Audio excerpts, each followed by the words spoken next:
There are a couple facts you might not know when you first start reading. The first is that the narrative of his life was only one of 3 versions of his life story that he wrote and published in his lifetime. The narrative was published in 1845, then My Bondage and My Freedom was published in 1855, 10 years later, and finally The Life and Times of Frederick Douglass he published in 1881. So he kept retelling his story, he kept reflecting on the conditions of his childhood, and he brought new understandings of his own life and its meaning as he kept revising his story. The end of the story was not the last page of what you might read for class, in other words. And it's really proof of the way he kept reinventing himself, kept reflecting on the meaning of his experience. 2 other facts that might be interesting are that he married once very happily, and when his first wife died, he married a white woman who had been his secretary and who had been very active in the women's rights movement. And that's something that you might not expect, given that he was committed to the cause of freeing and uplifting his race. And finally, towards the end of his life, he was appointed the Consul General to Haiti. So he was a figure who was known internationally.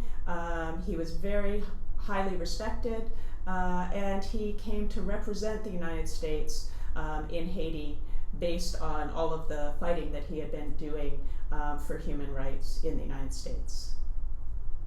With respect to Jefferson's only published full-length book, titled Notes on the State of Virginia, the impact that this text normally makes on an undergraduate student is one of surprise. If you're not familiar with Jefferson's racial viewpoints, many students read in particular the 14th query or chapter in this book, and they are thunderstruck by the virulence, by the intensity of Jefferson's racism.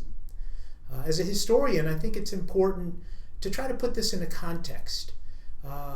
The context to keep in mind when thinking about the Notes on the State of Virginia is that Jefferson was part of a deeply racist slaveholding society.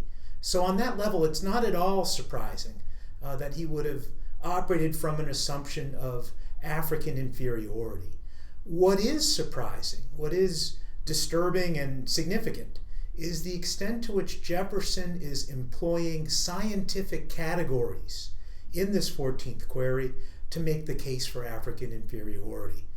In this sense, Jefferson's racism in the Notes on the State of Virginia is pointing to the future of American racism, a future of racism that will become more and more scientific, and you can put that word in quotation marks, more and more reaching towards modern systems of evidence in an attempt to make a seemingly impartial case for that racism. And so, in a nutshell, you might think about this 18th century text as one pointing the way towards 19th and 20th century versions of American racism.